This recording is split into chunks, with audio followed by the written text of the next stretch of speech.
I'm Mr. MegaManFan. Like, share, comment, and subscribe. You know all the things to do. And today we're looking at Data East Arcade Collection 2. This one is quite beefy for the price. No pun intended on the Burger Time games. It's just that it's got 12 games from the arcades brought to home consoles. So even if you might have played a home conversion of some of these games, you probably haven't played the arcade versions as they were originally intended to be when you had to plunk a quarter into them to play. And they're all included on this one cartridge. The last Data East arcade collection was, as I recall, bundled with one of the Evercade home systems. I think it was the Versus, it might have been the EXP, but either way, it was actually thrown in. And this one you have to buy separately, but I think it's worth it. We're starting out with B-Wings, which is a shooter that I'm not familiar with, but it does have an interesting gimmick. There's an upper and a lower level, and you can shift between those two levels to attack enemies on whichever plane you're on. So if you like that style of game where it's a shooter, but there's a little bit of an extra element to it that takes it beyond just being flying in one direction and shooting whatever comes at you, there's some variety to B-Wings. It's a little tough to get a handle on your first playthrough. I did not play this in arcades growing up and was not familiar with it before this compilation, but I did enjoy my time with it. Now, Crude Busters, I'm a little more familiar with because this did get a Sega Genesis port, or if not this game, one of the sequels to it had a Genesis port. But I know I've played Two Crude Dudes or whatever it was called when it was ported to Sega Genesis, so this felt immediately familiar. And actually, I gotta say, it looks more polished than the Genesis version. Not that the Genesis version looked bad, but obviously arcade hardware was still outdoing home consoles at this point. And everything was just immediately intuitive. Picking up weapons, throwing enemies, breaking walls to progress to the next area. All the stuff you're doing in Crude Busters just feels right. And if it feels this good as a one-player game, I've got to imagine co-oping it with a friend would be even better. This is one of those games that is fun if you have unlimited coins, which you do on a Data East compilation for a home console. But man, you're really going to get a lot of enjoyment out of teaming up with somebody and mowing down tons of bad guys with punches, kicks, and throws. So I highly recommend Crude Busters. This one could actually be the selling point of the entire Data East arcade collection too. I enjoyed it that much. A close runner-up to that would be Edward Randy, which is a game I'd never heard of before and never seen in arcades. Don't know if it ever came out in North America. This might have been strictly in Europe and Japan. But this is a very Indiana Jones game, and it wears its influences on its sleeves and makes no apologies about it. You're a very swashbuckling hero who's fighting hordes of bad guys. They might be Nazis, I don't know. That's sort of a theme with Indiana Jones. But look, you've got a whip, and you're whipping enemies all over the place. You're jumping from boat to boat. You're attaching your whip to a hang glider and swinging across the screen. And one of the really neat things about this, at least the first stage anyway, is that the perspective changes and you go from scrolling to the side to scrolling head on down a canal as the enemies come at you from the left and right. I mean, really, your sprite hasn't moved at all, but the way they animated the scrolling has changed, so it really visually fools you. It's quite a stunning effect, and it impressed the heck out of me because I had never seen this specific gimmick done with an arcade side-scrolling game, so I like that one a lot. Express Raiders was fun too. This one has more of a 1980s Data East cartoony style to it. Not in a bad way, but in a nostalgic way. It feels like that old Karate Champ kind of animation, and I like the idea here that you're boarding a train and there are hordes of bad guys on the train, and to advance to the next car of the train, you've got to take them out any way you can. Once you knock them off the train car, you can progress. And the enemies have different gimmicks, like they'll throw things at you, they'll shoot at you. Whatever they do, you have to counteract that by timing their moves and doing your own moves. You work your way from car to car, and presumably, if you play long enough, you get to the engine car, the lead car, and then you stop the train and save the day. So I recommend Express Raiders as well. B-Wings is the only one so far out of all the ones that I played where I was kind of ambivalent about it, but the next three were all fun enough that I feel like they alone could justify the price. But Crude Busters, still by far the best of the bunch. But we've got some very Wild West swashbuckling action hero type games here. So if that's your thing, then you'll want to swing. Next up, we have Joe and Mac Returns.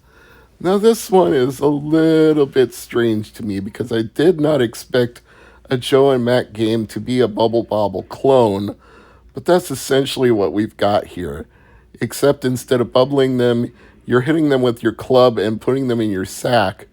But when you release them, they run all over the screen, roll all over the place, and take out other enemies. So, yeah, it feels exactly like one of those types of games.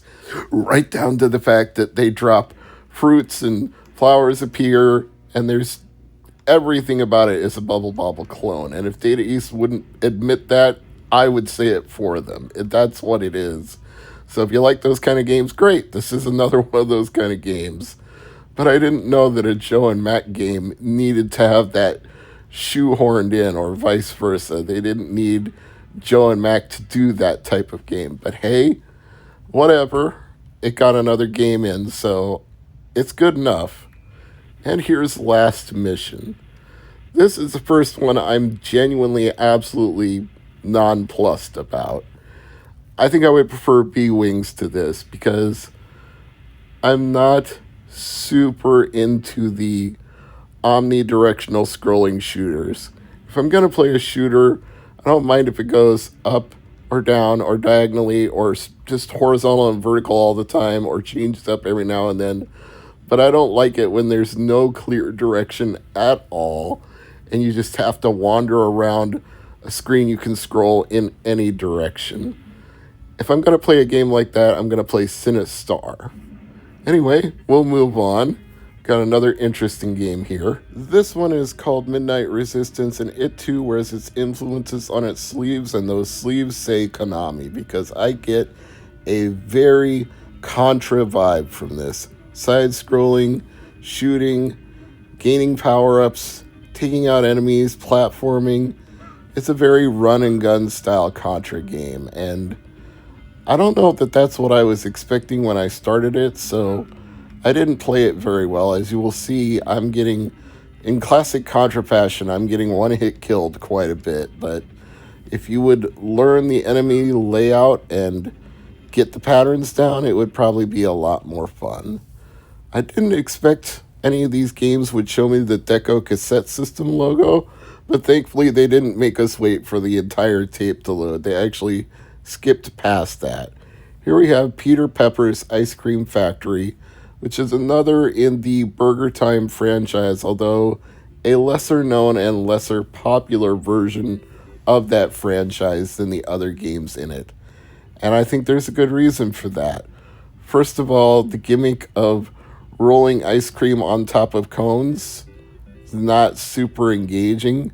Second of all, the enemies move way faster than you do, which has always been a curse of Burger Time games, but in this one it feels really extreme to the point I almost considered it unplayable. But I will come back to it later. Next is Super Real Darwin, which is quite an overbearing title if you ask me, but what it really is just it's a shooter. It's a shoot 'em up. It's a vertical scrolling shooter. It's not the best or the worst I've ever played. It does have a nice soundtrack, and the scrolling is smooth. And I assume if I could survive more than the first 20 or 30 seconds before something kills me, I'd collect enough power-ups to continue to level up my shooter and make better progress. But once again, it's one of those memorize the patterns type game. Once you know where they are, you're going to get better and you're going to play a little further each time. So thank God this is a game where you get free coins and can continue as much as you want and start over as much as you want, because you're going to need the practice. But I think it's probably worth it. Shootout is another one of those 1980s old school looking Data East games, but this one has the interesting gimmick of you being a crime fighter taking out bad guys in what appears to be the downtown of a major metropolitan city, and you're just freely shooting at them as they come at you, and they come at you from all sides. They come ahead, they come from the side, they run out from the left, and of course you don't want to shoot the innocent bystanders, which is typical for these kind of games. So if somebody pops up in a window or pops out of a door and they don't look like a bad guy, don't shoot at them. Other than that, it's a fun game. I give it a thumbs up. I give it a pass. And next up on the list, we have Super Burger Time. And if you're going to play one of the Burger Time sequels, this is the one I would recommend. Although it did take me a little while to get the hang of how you make the burgers in this one. In the original Burger Time, you would just walk over the buns and the condiments and the toppings, and they would fall down as you would walk over them.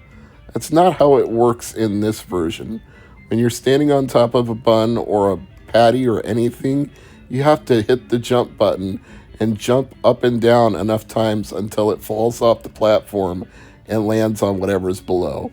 And of course, if any of the enemies are on the area below, whether you stun them or they just happen to be walking by at the time, they will get squished and you'll get bonus points for that. So the classic Burger Time formula is here.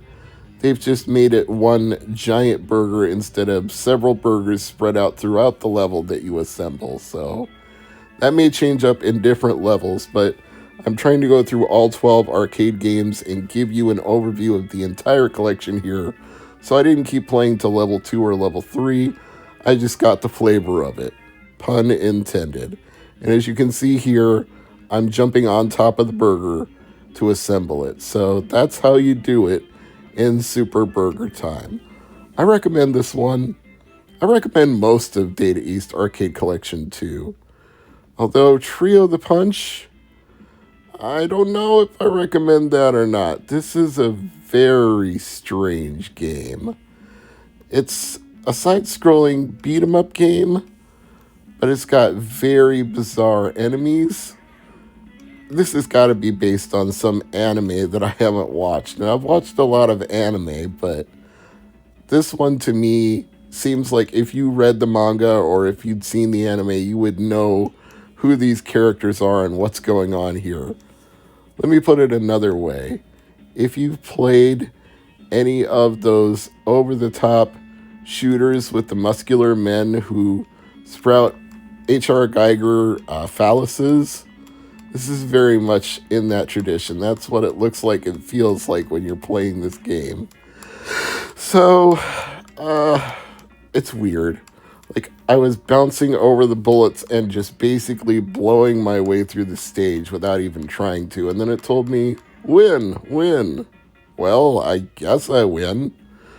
And then there's a random lottery roulette wheel type thing that gives you a stat boost, which, I mean, fine, I appreciate a stat boost when you clear a level, but if you could actually pick which one you wanted instead of having one foisted upon you at random, that would be so much better and so much more rewarding.